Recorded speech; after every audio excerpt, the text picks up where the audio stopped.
Endi esa sizlar bilan chaqaloq gigiyenasi haqida gaplashamiz. Aynan gigiyenani o'ziga chuqur kirishdan oldin chaqaloqni aptechkasi, ya'ni har bir uyda chaqalog'i bor uyda bo'lishi shart bo'lgan narsalarni sizlarga aytib beraman. Birinchisi bu vatniy disklar. Odatda makiyajni o'chirish uchun singlim ishlatganda ko'rardim. O'zim yuzimga narsa qo'ymaganim uchun unaqa narsalar ishlatmasdim. Lekin chaqaloqlarni ham tozalayotganda vatniy disk bilan tozalash kerak ekan. Masalan, barmog'ingizni ko'zini oldiga tiqib yoki paxtani ko'zini oldiga tiqib emas, aynan vatniy disk bilan. Chunki masalan, hatto paxtani ishlatadigan bo'lsangiz, paxtani ham tolachalari qayergadir ilinib qolib ketishi mumkin. Vatniy disk ham yumshoq, ham bolani terisi uchun unchalik zararsiz bo'ladi. Bundan tashqari yana kerak bo'ladigan narsa bu quloq tozalaydigan palochkalar. Lekin ularni olib bolangizni qulog'ining ichiga aslo tiqib o'tirmang. Bolalarda o'sha pardasi qulog'ini tashqarisiga yaqinroq joylashgan bo'lar ekan. Juda ham ko'p onalar oldingi zamonlarda ham shunaqangi narsa yangi chiqqan paytda bolasini qulog'ini tozalayman deb kar qilib qo'ygan holatlar ko'p bo'lgan ekan. Bu vatniy palochka nima uchun kerak bo'ladi? Quloqlarni atroflarini, orqalarini shunday yengil tozalab qo'yish uchun kerak bo'ladi. Yana bitta narsa, bu narsa bo'lishi shart demayman, lekin ko'pchilik bolalarda bo'ladi. Barmog'ingizga taqib bolani tilini shunday artib olishingiz mumkin bo'lgan kichkina shotochka bor. Juda ham arzon turadi. O'zim marketda 19 mingami oldim. Agar bolangiz doimiy emaydigan bo'lsa, birinchi oyda oxirlariga borib tili oppoq bo'lib qolganini ko'rishingiz mumkin. Bu qo'rqinchli emas, kandid bo'lmaydi. Agar milklari, tanglaylari ham oqargan bo'lsa, unda o'sha virus kasalligi bor bo'ladi. Unda doktorga olib borib ko'rsatishingiz kerak bo'ladi, lekin doktor ham baribir sizga latta bilan bir narsa bilan artib yor deydi. Lekin agar marla bilan, latta bilan artadigan bo'lsangiz, bolangizni terisini shilib qo'yishingiz mumkin. Shuning uchun aynan chaqaloqlarga mo'ljallangan chaqaloqlar tish shotkasi bor. Shunday barmog'ingizga kiydirasiz. Sekin bolangizni og'ziga tiqib, xuddi ko'krak emganda qanga og'zini ochib beradi. Shunchaki olasizda og'zini artib yorasiz va o'sha oq narsalar ketadi. Lekin agar xohlamasangiz artishingiz ham shart emas. Va albatta sizga kerak bo'ladi tagliklar, ayniqsa farzand yangi tug'ilganda tagliklarni moslab, tayyorlab qo'yishingiz kerak bo'ladi. Salfetka oling, vlajniy salfetka. Vlajniy salfetkani menimcha hamma onalar bilsa kerak, lekin bitta narsani aytib o'tishim kerak. Agar vlajniy salfetkani hidi kuchli, shirin bo'ladigan bo'lsa, u sifatsiz vlajniy salfetka bo'ladi va bolangiz terisiga iloji boricha unaqa salfetkani ishlatmasligingiz kerak bo'ladi. Agar vlajniy salfetkani bunday tortsangiz, kengayib, yaxshi shunaqangi bo'layotgan bo'lsa, u ham sifatsiz matodan qilingan bo'ladi. Qancha sifatli bo'lsa, uni yirtilishi shuncha oson bo'ladi. Yana bitta narsa, juda ham ko'p bolalar, ayniqsa yangi tug'ilganda taglik ko'p ishlatgani uchun pastlari, qo'cchalari, o'sha jinsiy a'zolari qizarib ketadi va agar bolangizni to'sishga o'rgatmoqchi bo'lsangiz ham, baribir o'rgatib olguningizgacha o'sha birinchi oylarda baribir qizaradi. Shuning uchun menga yordam bergan narsa bu sudokrem bo'lgan. Ko'pchilik bipantenni tavsiya qilgan, lekin bipanten unchalik kuchli bo'lmagan ekan. Sudokrem 2-3 kunda to'liq yaxshi qilib olgan. Agar bipanten oladigan bo'lsangiz, kremidan emas, mazidan oling, u effektivniroq, ya'ni samaraliroq bo'ladi. Yana bitta narsa, siz oladigan bo'lsangiz, bolani terisini uvlajnat qiladigan krem. Ba'zilar yog' surtishni afzal ko'radi, lekin yog'larni odatda faqat masaj uchun ishlatganingiz yaxshi. Agar farzandingizni masaj qilmoqchi bo'lsangiz, mayli chaqaloqlar uchun yog' oling yoki agar men oddiyroq narsa ham qilaveraman desangiz, shirin bodom yog'ida masaj qilishingiz mumkin, zaytun yog'ida badanni masaj qilishingiz mumkin. Hammasi aptekada sotiladi. Lekin agar kundalikka qo'yadigan bo'lsangiz, terisini uvlajnat qiladigan krem olishingiz kerak bo'ladi. Tarkibi toza bo'lgan ba'zi brendlarni aytib o'taman. Masalan, Mustela yoki La Roche-Posay, Avino bor. Men farzandimga faqat Avino Babynikini ishlataman. O'shalarni ishlatib ko'ringlar. Ularning tarkibi juda ham toza bo'ladi va menimcha farzandingizni terisiga yoqadi. Yana sizga kerak bo'ladigan narsa bu farzandingizni qornidan bo'lganda, gazlari yig'ilganda sizga yordam beradigan narsalar. Masalan, Simitikon olishingiz mumkin. Bu boytiklar bo'ladi yoki agar xohlasangiz men ishlatadiganim amerikanskiy Mommy's Bliss degan kompaniyaniki. Bu juda ham effektivligini bildim. O'zingizni qiynamang. Masalan, men dori bermasdan mashqlar qilib o'tkazib yuboraman deb bolangizni chirillatib, o'zingiz asabiyingizni yeb, uyqusiz bo'lib yurganingizdan ko'ra Simitikonni berib qo'ysangiz bo'ladi. Uni uzoq muddatli ta'siri yo'q va hech qanaqa zarari yo'q. O'rganib qolmaydi bola. Simitikon shunchaki bolangizni gazlarini yaxshiroq chiqarib olishga yordam beradigan narsa. Albatta probiotiklar ham bo'lishi kerak. Bolaga amerikanskiy yaxshi probiotik bor, BioGaia degan. Agar ololmaydigan bo'lsangiz, Yomogi yoki Enterol deganlarni ham bersangiz bo'ladi. Ular odatda kapsula shaklda bo'ladi. Kapsulani ochib, yarim-yarimdan qilib sutiga qo'shib berib yuborsangiz bo'ladi. Albatta doktordan maslahat olgan holatda. Men doktor emasman, men o'zim bilganlarni sizlar bilan bo'lishyapman, o'zim o'qib o'rganganlarimni. Albatta har qanday tibbiy narsani doktoringizdan maslahat olgan holda qiling. Agar BioGaia, Yomogi, Enterollarni topolmasangiz, bular nomlari o'sha dorilarni, probiotiklarni, Enterogermina ham ko'pchilik beradi, o'shani ham bersangiz bo'ladi. Xo'p, uni ishlab olganingizdan keyin bolangiz aptechkasiga termometringiz doim bo'lishi kerak. Chunki bolani isitmasi ko'tarilib, tushib ketishlari mumkin. Birinchi kunlarda ko'tarilib tushishlari normal. Undan vaqt o'tgandan keyin ko'tarilib tushadigan bo'lsa, bu o'sha yaxshi emas bo'ladi. Shuning uchun bu narsani doim bilishingiz uchun o'zingizda termometr bo'lishi kerak. Yana bitta narsa, bolani burnidagi qalarini, burunboqlarini qo'pol qilib aytganda olib tashlash uchun aspirator kerak bo'ladi. Endi aspiratorlarni men eng qimmatlarini ham, eng arzonlarini ham ishlatib ko'rdim. Balki men o'zim ishlatishni bilmagandirman, lekin bizga yordam bermadi. Shunchaki burniga ozgina sut tomizib, tepadan pastga yengil masaj qilsangiz, o'zidan o'zi chiqib ketishi bizga yordam berdi. Aspirator umuman yordam bermadi. Yana bitta aptechkangizda kerak bo'ladigan narsa pipetkalar. Pipetkalar qachon kerak bo'lishi mumkin? Masalan, o'g'il bola bo'lsa, o'sha jinsiy a'zosini yog'lashingiz kerak bo'lishi mumkin. Bizga pediatr yog'lang degan, o'sha pipetkada ozgina yog' olib, jinsiy a'zosini ochib, siyadigan joyiga tomizib qo'yishingiz uchun kerak bo'lishi mumkin. Ba'zilarda gazlari juda ham ko'p bo'ladi va gazni chiqarish uchun gazotvodная trubka degan narsa bor. Kichkina klizmaga o'xshagan narsa bo'ladi. Bolangizni o'sha ketiga tiqasiz, keyin havolarni chiqarib olishingiz mumkin. Lekin men bu narsaga juda ham qarshiman, chunki juda ham ko'p onalar bilmagan holatda bolasini ichiga tiqib, qonatib, o'sha ichaklarni o'ldirib yuborgan va bilaman, ota-onalar buni o'zi xohlagan holatda qilmaydi, lekin baribir bolani ichiga narsa tiqishga men juda ham qarshiman. Masalan, glitserinlar ham tiqib ichini keltirishadi. Iloji boricha buni qilmanglar. Agar ichi qotayotgan bo'lsa, o'sha probiotikdan boshlash kerak deb o'ylayman. Shuning uchun gazotvodная trubkani men hammaga ham tavsiya qilmayman. Agar oldin ishlatgan bo'lsangiz yoki kimdir ishlatganini ko'rgan bo'lsangiz, shundagina olsangiz menimcha bo'ladi. Yana nima kerak bo'ladi? Paracetamolni sirop holati. Bolangiz qachon kasal bo'lib qolishini bilmaysiz, paracetamol yordam beradi. Sirop holatida aynan yangi chaqaloqlarga mosini olib qo'ysangiz, menimcha zarar bo'lmaydi. Uncha qimmat ham bo'lmaydi. Hech qanaqa zararga kirmaysiz. Mabodo hech qachon ishlatmasdan bolangiz kasal bo'lmaydigan bo'lsa. Lekin hatto 1 yosh, 2 yosh bo'lgungacha ham agar kasal bo'ladigan bo'lsa, o'sha sirop holatida bersangiz, unchalik qiynalmasdan ichib oladi.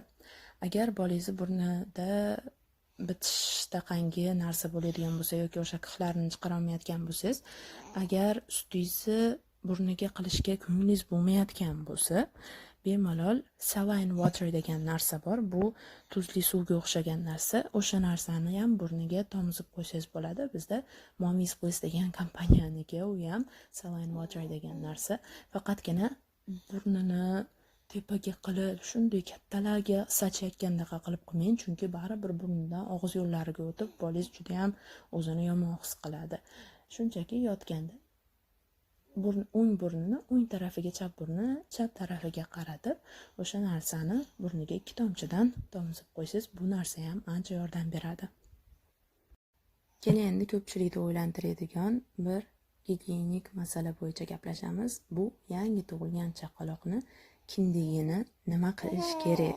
Unga narsa qo'yish kerakmi, zilyonka qo'yish kerakmi, pereks qo'yish kerakmi yoki birorta maxsus narsalar sachib qo'yish kerakmi degan savollar menimcha ko'p onalarni qiynaydi.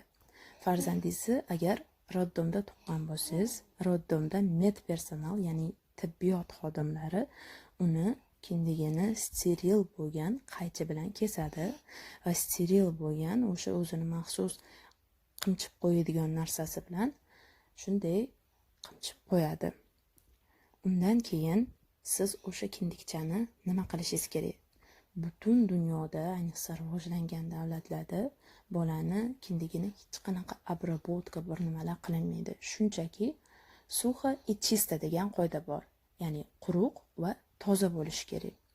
Birinchi o'rinda, agar bolangizni kindigini nimadir sabab bilan ushlashi shart bo'lsa yoki ushlagingiz kelib ketayotgan bo'lsa, albatta qo'lingizni sovunlab yuvib, keyin ushlab ko'rishingiz mumkin.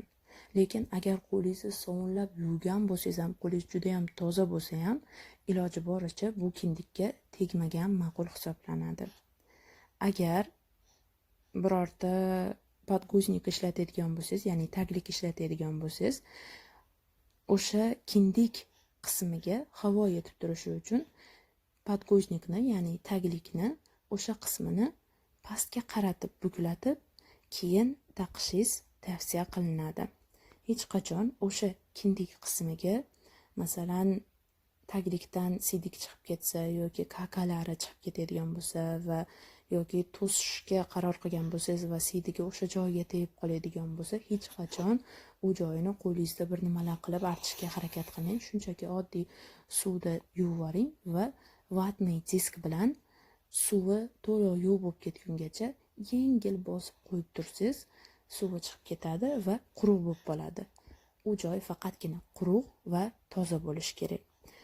Bizda ko'pchilik onalar bu borasida ham menimcha bir-biriga qarshi borib qoladigan holatlar bo'ladi. Ba'zilar aytadi, raddomdan chiqqandan har kuni cho'miltirish kerak deydi. Ba'zilar aytadi, masalan, yo'q, kindik tushmagungacha cho'miltirmaslik kerak deydi. Meni shaxsiy fikrim va ilmiy isbotlangan narsa, bu bolani kindigi tushmagungacha cho'miltirmaslik kerak degan narsa. Ya'ni bolangizni kindigi tushmagungacha siz o'sha joyni quruq, toza saqlashingiz kerak. Cho'miltirganingizda u yer suv bilan birgalikda uvlajnatsiya qiladi, kengayadi, keyin chiqib ketish, o'sha yiringlash holatlari ko'proq bo'lishi mumkin. Shuning uchun oddiy kindik odamda yangi tug'ilgan chaqaloqchangizni normalniy mikroflorasi bajarayotgan vazifani siz bir nimalar qilib, qo'shib to'xtatmasligingiz kerak. Va xuddi shu narsa обработка bilan ham. Ko'pchilik aytadi, zilyonka qo'y, pereks qo'y, spirt qo'y, bir nimalar deb.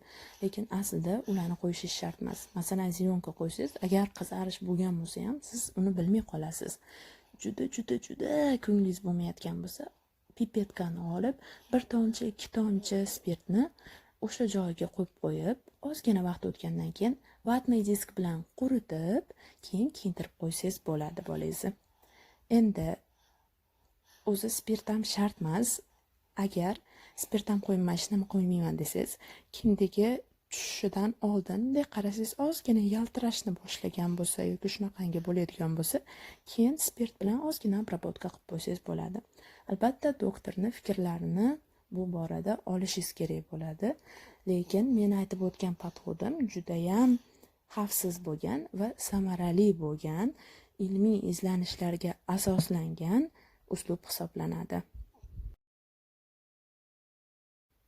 O'zi aslida qoidasi bo'yicha tug'ruqdan keyin ayol dam olish kerak, bola dam olish kerak. Ayol ham, ona ham tug'ruqda qiynalgan hisoblanadi, chunki bola uchun ham tug'ilish bu qiyin jarayon hisoblanadi va bola uxlash kerak, onasi bilan birga bo'lish kerak. Lekin afsuski, bizning jamiyatimizda nima bo'ladi? Ayol endi tuqqan bo'ladi, uyiga boradi, mehmon keladi, katta to'y, bir nimalar bo'ladi. Ayol o'zini yomon his qilganidan turib ish qiladi, bola bu yoqda qotadi. Xullas, juda ham yomon bu narsalar. Lekin yaqinda bildim, ko'p qizlar, ayollar o'zlari shuni xohlarkan, meni orqamdan shuncha odam keldi, meni bolamga shuncha sarpola yig'ildi, degan narsalarni yaxshi ko'rar ekan. Agar siz ularga tupurib qo'ygan odam bo'lsangiz, juda ham aqlli odam ekansiz, lekin o'sha narsalar siz uchun muhim bo'lsa, bolangizni sog'ligini o'ylashingizni tavsiya qilgan bo'lardim. Bizni poliklinikamizdagi hamshira doim aytadi, ishonasizmi? Qirqi chiqmagan chaqaloqlarni kasal qilib olib kelishadi. Kichkina ko'chasini o'sha ukol sayamiz o'sha kichkina ko'chasiga deydi. U hatto qo'limchalik ham katta bo'lmaydi deydi. Chirillatib olib ketishadi deydi. To'g'ri, yosh bolalar og'riqni sezuvchanligi juda ham kam, ya'ni og'riqni sezadi, tezda o'tib ketadi. Lekin bolangizni bunaqangi qiyinchilikdan o'tkazib, hayotini riskka qo'ymaslikni tavsiya qilaman. Iloji boricha mehmonlar kelishini kamaytiring. Kimdir kelaman deyaptimi? Agar gapira olsangiz, bolangizni hayotini, o'zingizni voy odamlar nima deydi degan qo'rquvlaringizdan ustun qo'ya olsangiz, ayting, "Yo'q, iloji boricha kelmanglar" deb. Gapira olmasangiz, mayli kelsin. Nima qilib aldab bo'lsa ham, voy bolam uxlayapti, voy injiqlanyapti, voy u, voy bu deb bolangizni olib chiqmaslikka harakat qiling. Lekin agar olib chiq deb uydagilar majburlasa, bunda ham qoidalar bor. Birinchi o'rinda hech kimga yuzini o'ptirmang. Hatto o'zingiz ham ota-ona bo'lsangiz ham uni labidan hech qachon o'pmang. Chunki ba'zi shunaqangi holatlar bo'lgan, kimdir kelgan mehmon, u ozgina shamollagan bo'lgan, labida ozgina uchuq chiqqan bo'lgan, bolani o'pgan va u gerpes bolaga o'tib, bola nogiron bo'lib qolgan. Umuman aqli ham rivojlanmaydi, jismonan ham rivojlanmaydi va bu juda ham yomon. Biz kattalarda immuniteti kuchli hisoblanadi. Bolalarda hali unaqangi immuniteti yo'q, ayniqsa yangi tug'ilgan bolalarda. Biz kattalar o'zimiz kasal bo'lmasak ham boshqa odamlar bilan aloqada bo'lamiz. Yangi tug'ilgan chaqaloqni ko'rganib borganimizda biz unga o'zimiz to'g'ridan to'g'ri kasallikni yuqtirmasak ham tashuvchi hisoblanamiz. Ya'ni masalan, aytaylik, men Munira degan o'rtog'im bilan gaplashdim. Munira kasal. Endi men Kamolani bolasini uyiga ketyapman, bolasini ko'rgani. Men Kamolani uyiga boraman, bolasini quchoqlayman, o'paman, duo qilaman. Yaxshi niyatda boraman. Lekin men o'zim kasal emasman, lekin men Muniradan kasalni toshib Kamolani bolasiga olib kelgan hisoblanaman. Shuning uchun iloji boricha bolangizni o'pishlariga qo'ymang.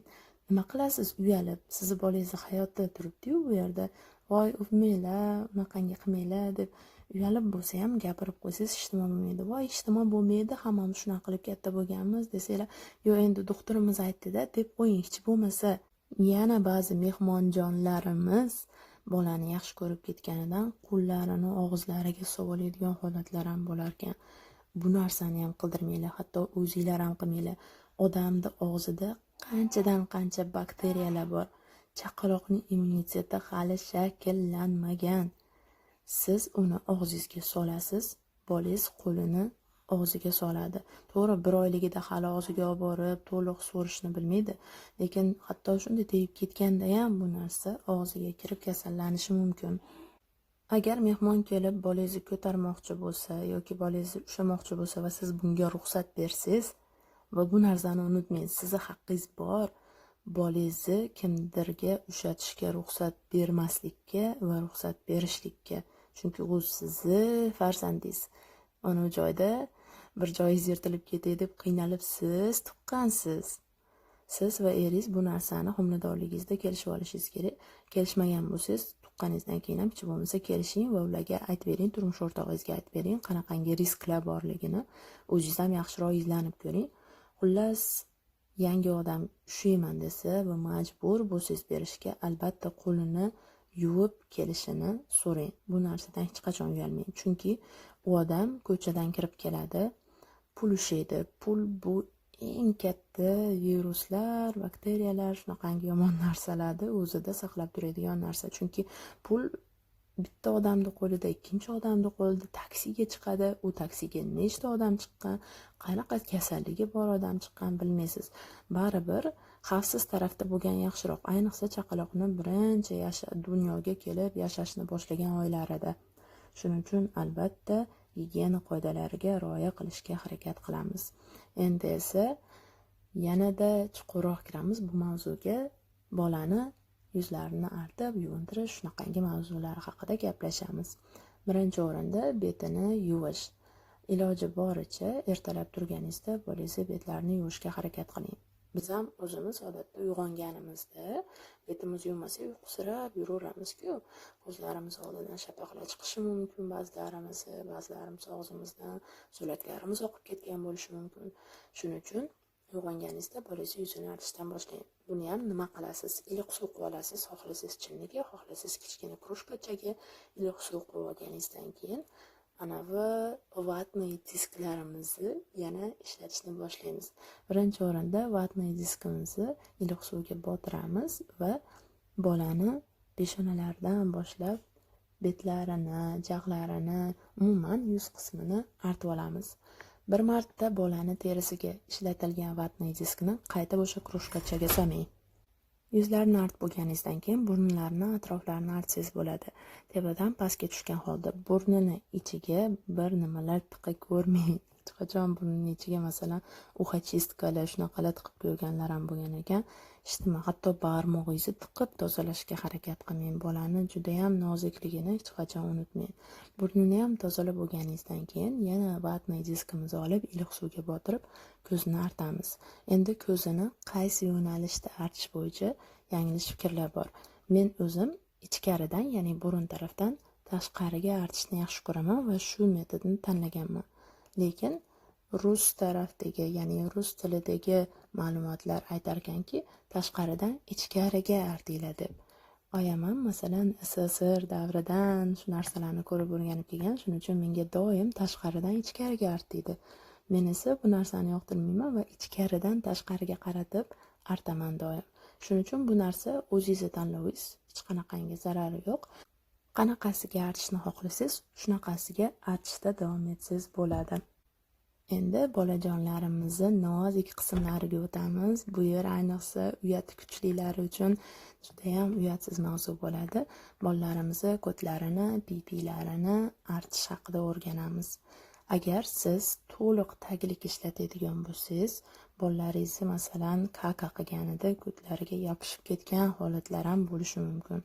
Agar shu darajada yopishib ketgan bo'lsa, iloji boricha vlajniy salfetka ishlatmangda, iliq suv qilib yuvib, yumshoq matoda artib quritishga harakat qiling. Chunki siz vlajniyda olasiz, u qatgan narsani tushirishga harakat qilasiz va bolani terisini zararlab qo'yishingiz mumkin.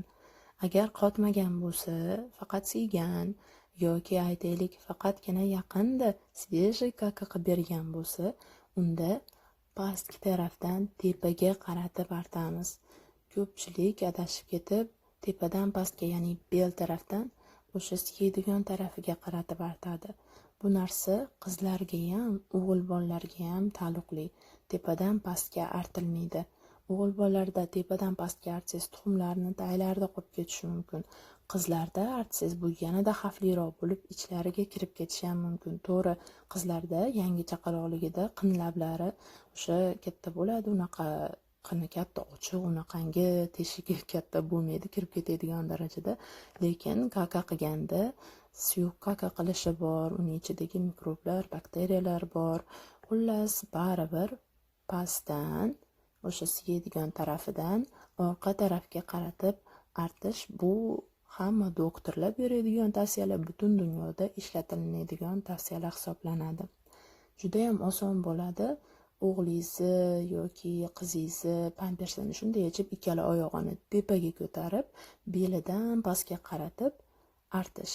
Lekin pampersni, ya'ni taglikni bunaqa qilib alishtirish ham xato. Chunki bunaqa qilganingizda bolani poзвоночниgiga zarar yetkazib qo'yishingiz mumkin bo'ladi. Shuning uchun hatto agar taglik alishtirmoqchi bo'lsangiz, bolani ikkala oyog'ini tepaga qilib emas, bolani masalan o'ng oyog'ini chap tarafga, o'ng qo'lini chap tarafga qilib bolani yon bosh yotqizib bir artib oling, keyin chap tarafiga yotqizib yana bir bor artib olsangiz bo'ladi. Taglikni taqayotganda ham xuddi shu qoida amal qiladi. Endi o'g'il bolalarimizda bitta особенность bor, ya'ni asosiy alohida bir qism. Bu ham bo'lsa, pipishkasiga tuz to'planib qolishi va bu narsani o'g'li bor onalar menimcha bilsa kerak. Siyishda juda ham qiynalib ketishligi mumkin. va shunda nima qilishingiz mumkin? Bizga doktorimiz zaytun yog'ini paxtaga qilib, o'sha bulbulchasini uchini sal orqaga tortib, o'sha yerdan tekkizib qo'yishni maslahat bergan. Lekin meni ayamlarni davridagi maslahat nima ekan? O'sha pensilin yoki qanaqadir kichkina idishchani olib, ichidagi sostavlarni to'kib olib, unga iliq suv solib, o'shani ichiga bulbulchasini ozgina solib tursangiz, iliq suvda o'sha tuzlari erib ketar ekanda, keyin bola normalniy siyolar ekan. Birinchi oyda oxiriga borib, agar sizda o'g'il farzand bo'ladigan bo'lsa, shunaqangi muammolar ham kuzatilishi mumkin bo'ladi. Agar sizda qiz farzand bo'ladigan bo'lsa, uni ham iloji boricha iliq suvda shunchaki yuvib yuborishga harakat qiling. Siydimi vlajniy salfetka tekkizavermasdan badaniga shunchaki iliq suvni oling, qinini tepa tarafidan pastga qaratib shunday bitta yurgizib yuboring, toza bo'ladi. Bolaga unaqa ko'p bir nimalar, sovunlar ishlatish kerak emas. Endi esa o'g'il bolalarni xatna qilish mavzusi. Men bu mavzuga juda ham qattiq kirishganman. Odatda Amerikada, Yevropada o'g'il bola tug'ilsa, roddomni o'zidayoq kesib qo'yishadi. Bola yangi tug'ilganda unda bolevой порог, ya'ni og'riqqa chidamlilik yuqori bo'ladi. Shuning uchun bolani tug'ilganidayoq kesishadi. Va men bu narsani turmush o'rtog'imga qayta aytsam ham rozi bo'lmagan. Chunki bizda o'zimizning jamiyatimizda bolalar katta bo'lgandan keyin bilmayman 4-5 yoshida xatna qilinar ekan. Men baribir bolani kichkinaroqligida xatna qilish tarafdoriman. Chunki buni sog'ligiga ham ko'plab foydalari bor. Bu narsani o'zingiz yanada batafsil o'rganib chiqsangiz bo'ladi. Bu har bir ota-onani shaxsiy tanlovi hisoblanadi. Shuning uchun men o'zimning fikrlarimni sizga singdirmoqchi emasman. O'zingiz yaxshilab o'rganib chiqing. Lekin Amerikada odatda doktorlar 6 haftagacha bo'lgan vaqtning ichida tibbiyot xodimi tomonidan xatna amalga oshirilishini tavsiya qiladi. Qaysidir qo'shningiz, kimdirni xatna qilgan tanishingiz tomonidan emas, tibbiyot xodimi tomonidan steril bo'lgan sharoitlarda bolnitsada qilinishi tavsiya qilinadi.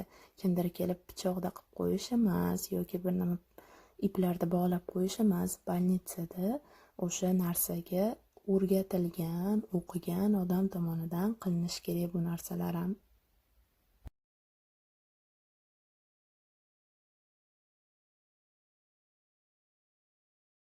Kelinglar endi juda ham muhim bo'lgan mavzu tagliklar haqida gaplashamiz. Birinchi o'rinda bir martalik hamma onalar yaxshi ko'radigan, sevadigan, hamma joyda bor bo'lgan tagliklar haqida gaplashamiz. Pampers deb tanilgan bizning yurtlarda. Ularning foyda taraflari qanaqa? Birinchi o'rinda juda ham qulay. Shunday ishlatasiz, tashlab yuborasiz. Ko'chaga chiqsangiz ham o'zingiz bilan olasiz. Shunday keraksizini musorga yoki paketga tashlab yuborishingiz mumkin. Yangisini kiydirib bolangizga olib ketib yuraverasiz.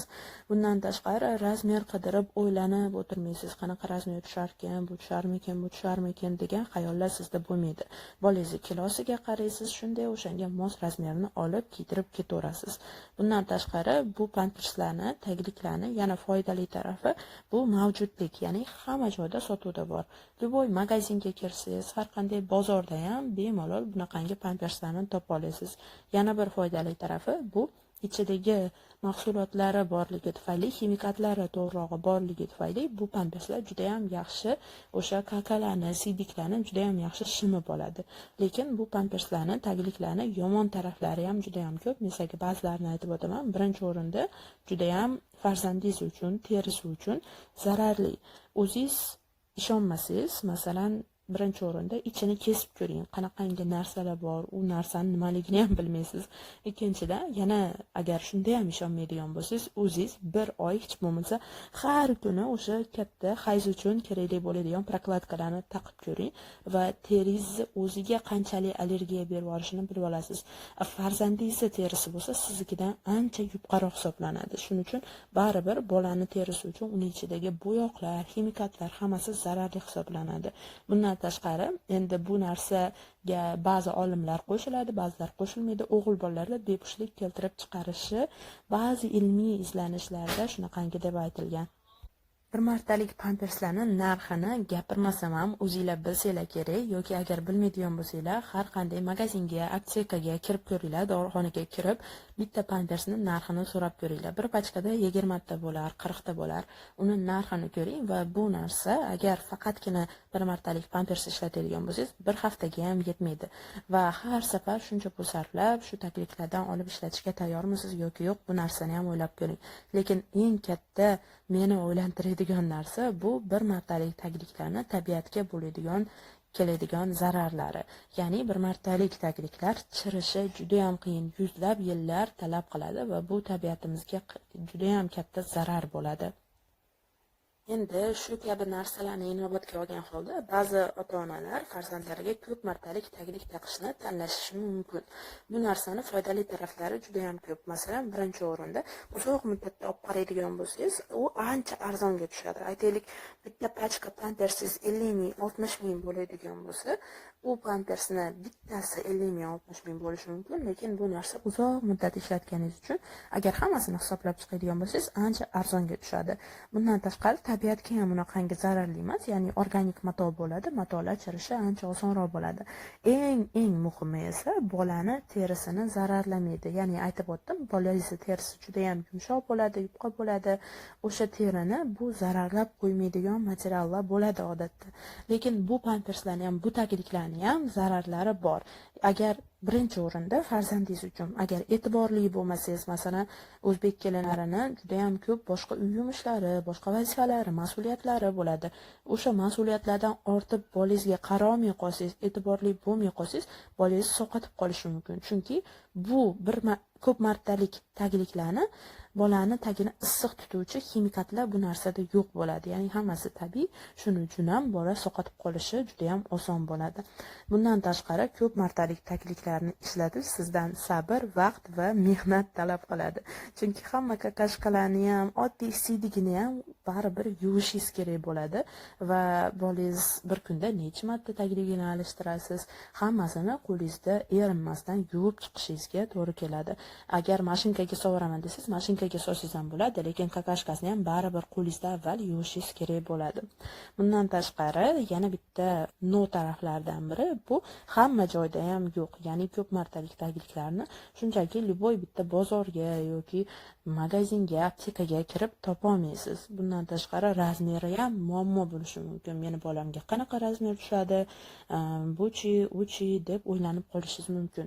Va juda ham ko'p onalarning tajribasidan kelib chiqqan holda bu kabi ko'p martalik tagliklar bolani bellaridan, o'sha kakashkalarini, sidilarini, oyoqlarini chekkalaridan o'tkazib yuborishini ham men bildim va bu narsani sizlarga aytib o'tmoqchi bo'ldim. Hamma ona o'zini sharoitidan, o'zini holatidan, oilaviy holatidan, o'zini emotsional holatidan kelib chiqqan holda bemalol taglikni tanlashi mumkin, ko'p martalik yoki bir martalik. Masalan, agar siz juda ham uy ishlariga ko'p yo'llanib ketgan ona bo'ladigan bo'lsangiz, sizni qaynanangiz sizni tinch qo'ymaydi, bolangizga har doim bunaqa e'tibor bera olmaysiz. Bundan tashqari, bolangizni ko'p martalik tagliklarni yuvish sizga ortiqcha ish bo'ladigan bo'lsa, bir martalik pamperslardan bemalol foydalanavering deb aytgan bo'lardim. Chunki baribir farzandingizga charchamagan, baxtli, xursand ona kerak. Lekin bu narsa sizni ko'proq stressga solib, ko'proq qiynab, kuchingizni olib qo'yadigan bo'lsa, undan ko'ra bu narsaga ketkazgan vaqtingizni baribir bolangizga ketkazganingiz yaxshiroq. Lekin agar siz tushunadigan qaynanangiz bo'ladigan bo'lsa, sizni qo'llab-quvvatlaydigan oilangiz bo'ladigan bo'lsa, bemalol mana shu ko'p martalikni ishlatganingiz ancha afzalroq. Nima bo'lganda ham tanlov o'z qo'lingizda. Endi esa men o'zimga qaysi tanlovni qilganimni sizlarga video orqali ko'rsatib beraman. Men bir martalik va ko'p martaliklarni alishtirib ishlatishni tanladim va tomonida alishtirib ishlatishni tanladim. Qanday bo'ladi? Bu mana bu videoda ko'rishingiz mumkin. Ko'p martalik matoli tagliklarni sotilayotganlarini olib ishlatib ko'rgan onajonlarimiz biladi. Ular qanchalik noqulayligini, bolada juda ham qiyinligini, orqalaridan chiqarib yorishini, hamma sovg'alarni, oyoqlarini taglaridan chiqarib, yechilib ketishlarini ham bu narsani ishlatib ko'rgan onalar biladi. Shuning uchun men aynan shu uslubni tanladim va bu uslub umuman olganda ayami davridan qolib ketgan uslub, balki ba'zilaringlar bilarsizlar, lekin bilmaganlar uchun ko'rsatib berishga qaror qildim. Oddiy mana shu ko'p bir martalik taglikni olasiz va uni farzandingizga taqasiz. Faqatgina siygandan keyin u narsani olib tashlavormasdan ichidagi ximikatlarni, narsalarni kesib chiqarib tashlaysiz. Agar ko'nglingiz bo'lmayotgan bo'lsa, shunchaki yangisini olib, rakvinani tagida suv tekkizib, o'sha suv tekkan qismini ham qirqib olishingiz mumkin. Endi suv tekkizmasdan qirqsam bo'ladimi deb o'ylaydigan bo'lsangiz, qirqib ko'ring, lekin u narsa ancha noqulay bo'lar ekan, ichida baribir qolib ketar ekan. Shuning uchun suv tekkizib qirqsangiz ancha osonroq va tezroq bo'ladi. Mana bu videoda qilayotganim kabi. Endi nima uchun men aynan bu kabi uslubda ishlashni tanladim? Birinchi o'rinda mana shu bir martalik tagliklar orqalariga, chetlariga o'tkazmasligini inobatga olgan holda shu narsani tanladim va bu rostdan ham farzandimda foydali bo'ldi, rostdan ham yordam berdi. Bu narsani agar taqiydigan bo'lsangiz farzandingizga, agar yaxshilab e'tiborli bo'lib turadigan bo'lsangiz, baribir bir martalikda ham e'tiborli bo'lsangiz chekalariga o'tib ketmaydi, lekin uzoq muddatda agar qarab farzandingizga e'tiborli bo'lib, mana shu tagliklardan foydalanadigan bo'lsangiz ham o'tib ketish ehtimoli juda ham past. Shu paytgacha menimcha faqat bir marta o'tib ketdi, unda ham uzoq vaqt qolib ketdi mehmonga borganligimiz uchun. Shunaqa paytda o'tib ketganini o'zim ko'rdim, lekin boshqa paytda o'tib ketmadi. Shuning uchun men aynan shunaqangi usulni tanladim va bundan tashqari bu haqiqatda mana havo o'tkazadi. Mato qo'yadigan bo'lsangiz, havo o'tkazishi juda ham qiyin bo'ladi, chunki u mato o'ziga suv o'tkazmaydigan mato bilan birgalikda tikilgan bo'ladi va suv o'tkazmayaptimi, havoni ham o'tkazmaydi u mato. Bu bir martalik tagliknikini ishlatadigan bo'lsangiz, bemalol havo ham o'tib turadi va unchalik qizarib pishib ketmaydi bolaning terisi. Endi xuddi shu tagliklarni tagini, ya'ni osnovasini olib ishlatganingizda ichiga istaganingizcha mato qo'yishingiz mumkin va albatta agar farzandingiz ozgina sekin bo'lsa, shunchaki olib tagini yuvmasdan yana qaytadan boshqa matoni qo'yib alishtirib qo'yishingiz ham mumkin bo'ladi. Agar siz ham men kabi ko'p martalik taglik ishlatishni tanlagan bo'lsangiz, sizga kichkinagina life hack osonroq bo'lishi uchun, odatda ko'p martalik taglikni onalar qiyin, o'sha tozalash, yangi qo'yish qiyin bo'ladi deb xohlamaydi ham. Shuning uchun mana bunaqangi diaper station deymiz biz. Buni pampers alishtirish uchun kerak bo'ladigan hamma narsalar shunaqangi idishchaga chiroyli qilib taxlab, ertalabda har kuni tayyorlab olsangiz bo'ladi.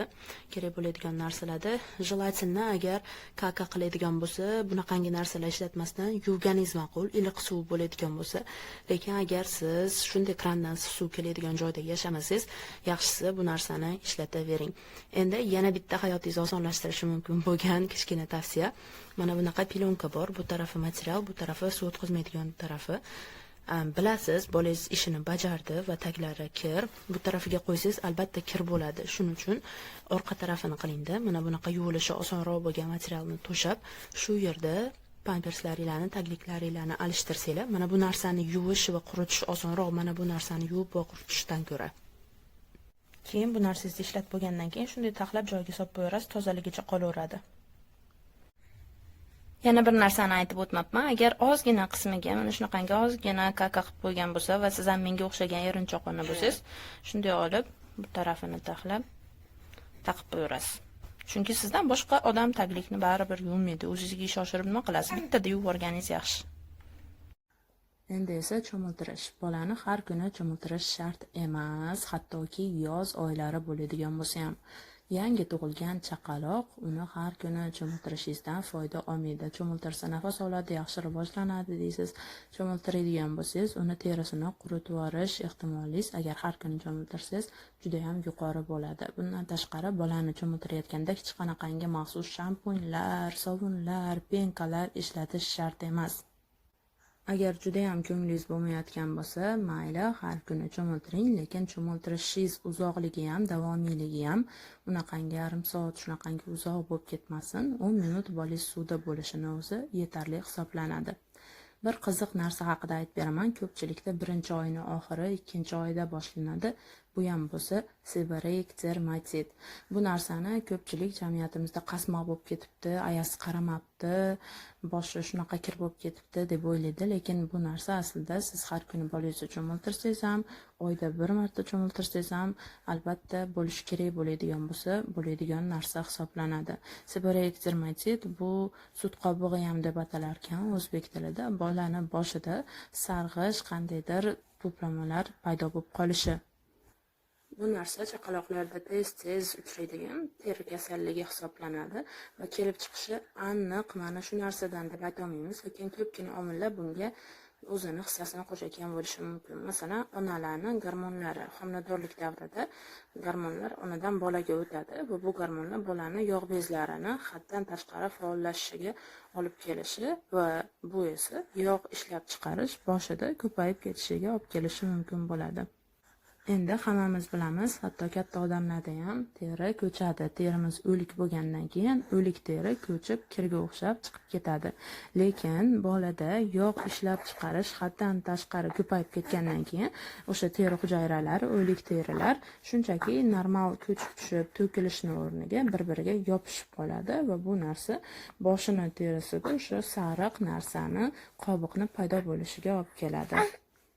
Hech qachon siberiyali dermatit bor boshni, ya'ni farzandingizni boshiga shunaqa narsa toshiydigan bo'lsa, u boshni qo'lingiz bilan, tirnog'ingiz bilan o'sha yog'larni to'planib qolganlarini yulib olishga harakat qilmang.